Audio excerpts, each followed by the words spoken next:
అనగనగా ఛానల్‌కి అందరికీ స్వాగతం. పిల్లలు, ఇప్పుడు మనం తెనాలి రామకృష్ణుని కథల నుంచి 'విత్తనం లేని వంకాయలు' అనే ఒక కథను వినేద్దాం. ఒకసారి రాయలవారు తమ ఆస్థానంలో ఉన్న కవులందరికీ ఒక మంచి విందు ఏర్పాటు చేస్తారు. ఆ విందులో అందరికీ వంకాయ కూరను వడ్డిస్తారు. ఆ వంకాయ కూర చాలా అద్భుతంగా ఉంటుంది. ఎందుకంటే అందులో విత్తనాలు ఉండవనమాట. అందరికీ ఆ కూర చాలా నచ్చుతుంది. అందరితో పాటు తెనాలి రామకృష్ణుడికి గూడా ఆ కూర చాలా నచ్చుతుంది. దాన్ని ఎలా చేశారు, ఏంటి అని వివరాలన్నీ వంటవాడిని అడిగి తెలుసుకొని ఇంటికెళ్ళి తన భార్యతో చెప్తాడనమాట. ఇవాళ రాయలవారి ఆస్థానంలో విందు ఏర్పాటు చేశారు. అందులో వంకాయ కూరుంది. చాలా అద్భుతంగా ఉంది అని చెప్పి పొగుడుతాడు. ఇంకా అది వినగానే తెనాలి రామకృష్ణుడి భార్యకి కోపమొస్తుంది. నేను ఇంట్లో ఎన్ని సార్లు చేశాను వంకాయ కూర, కానీ ఇలా ఎప్పుడైనా మెచ్చుకున్నారా? ఒక్కసారి గూడా మెచ్చుకోలేదు అని చెప్పి అలుగుతుంది. అప్పుడు తెనాలి రామకృష్ణుడు ఆ వంకాయల్లో విత్తనం లేదంట, అందుకనే అంత రుచిగా ఉంది అనగానే తెనాలి రామకృష్ణుని భార్యకు గూడా ఎలాగైనా ఆ వంకాయల రుచి చూడాలని చెప్పి ఆశ పుడుతుంది. ఇంకా ఎలాగైనా మీరు వెళ్ళి ఆ విత్తనం లేని వంకాయల్ని తీసుకురండి. నేను జేస్తే కూర ఇంకా అద్భుతంగా ఉంటుంది అని చెప్పి తెనాలి రామకృష్ణుడితోటి పోరు పెడుతుంది. ఇంకా తెనాలి రామకృష్ణుడేమో వద్దంటాడు. ఎందుకంటే రాయలవారి అనుమతి లేకుండా వారి తోటలో వంకాయలు దొంగిలించడం తప్పు గదా! అందుకని. కానీ ఎంత చెప్పినా గూడా ఈ తెనాలి రామకృష్ణుని భార్య వినిపించుకోదు.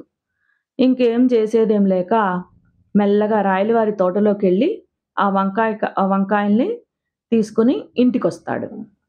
ఇంటికొచ్చి భార్య చేతికిస్తాడనమాట.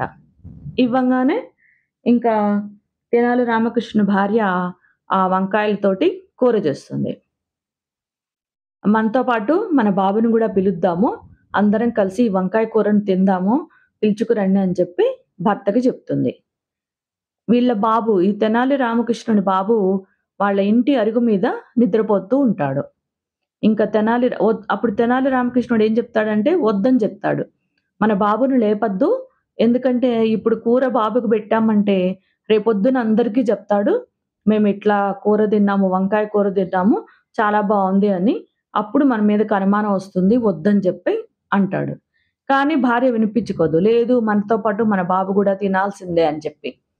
ఇంకా ఒక చెంబులో నీళ్లు తీసుకొని బయట అరుగు దగ్గరికెళ్తాడు. అరుగు దగ్గరికెళ్ళి వాళ్ళ బాబుని నిద్ర లేపుతాడనమాట. కొన్ని నీళ్లు మొహాన చిలకరించి, "బాబు, బయట వర్షం పడుతుంది. లోపలికెళ్ళి పడుకుందువు గాని రా. భోంచేసి పడుకుందువు గాని" అని చెప్పి ఆ బాబుని లేపి తీసుకొచ్చి ఇంకా భోజనం ముందు కూర్చోబెట్టి ముగ్గురు కలిసి చక్కగా ఆ వంకాయ కూరని తింటారనమాట. ఇంకా మరుసటి రోజు ఈ రాయల వారికి తెలిసిపోతుంది. వాళ్ళ తోటలో వంకాయలు ఎవరో దొంగిలించారు అన్న సంగతి. ఇంకా అందరిని అడుగుతారు. ఎవరు ఈ దొంగతనం చేసింది అని. అనగానే ఈ ఆస్థానంలో ఉన్న వంటవాడు ఉంటాడు గదా! అతను చెప్తాడు. "మహారాజా, నిన్న తెనాలి రామకృష్ణుడొచ్చి నన్ను ఈ వంకాయ కూర ఎలా చేశారు? ఏంటి?" అని చెప్పి నన్ను అడిగాడు.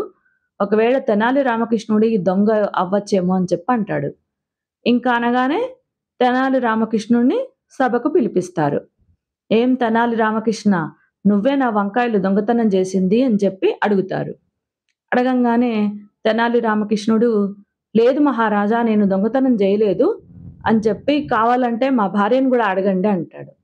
ఇంకా అక్కడ తాతాచారులు వారుంటారు గదా! వారు లేచి, "పిల్లికి ఎలుక సాక్ష్యమా? వీళ్ళ భార్యను గాదు అడిగేది. మనము వీళ్ళ బాబుని అడుగుదాము. చిన్న బాబుంటాడు గదా! అతనైతే కరెక్ట్‌గా చెప్తాడు.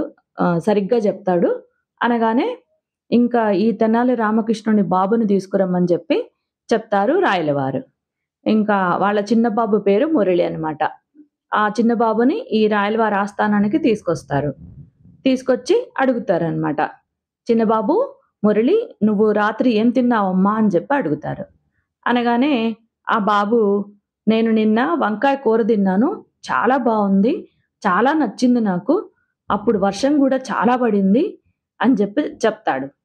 చెప్పంగానే ఇంకందరూ ఆలోచనలో పడతారు. ఎందుకంటే అంతకు ముందు రోజు వర్షం ఏమీ పడదనమాట. ఇంకా సరే అని చెప్పి ఇంకా బాబునిను తెనాలి రామకృష్ణుడిని వాళ్ళ ఇంటికి పంపించేస్తారు. ఇంకా ఆ రోజు సాయంత్రము రాయలవారి తోటలో ఈ తెనాలి రామకృష్ణుడును, రాయలవారు నడుచుకుంటూ వెళ్తూ ఉంటారు. అప్పుడు రాయలవారు అడుగుతారు, "తెనాలి రామకృష్ణ, నీకు ఈ వంకాయల దొంగెవరో ఏమన్నా నీకు తెలుసా?" అని చెప్పి అడుగుతారు. అనంగానే తెనాలి రామకృష్ణుడు ఏమంటాడంటే, "మీరు క్షమిస్తానంటే నేను మీకు ఆ వంకాయల దొంగెవరో చెప్తాను" అని చెప్పి అంటాడు. అనగానే క్షమిస్తాను అని చెప్పి రాయలవారు చెప్తారు. ఇంకా ఇలా చెప్పంగానే అప్పుడు ఈ వంకాయ కూర గురించిన ప్రహసనం అంతా చెప్తాడన్నమాట ఈ తెనాలి రామకృష్ణ. ఇంక రాయలవారు గూడా నవ్వి ఇంక తెనాలి రామకృష్ణుడిని నిజం చెప్పినందుకు క్షమిస్తాడన్నమాట. చూసారా పిల్లలు?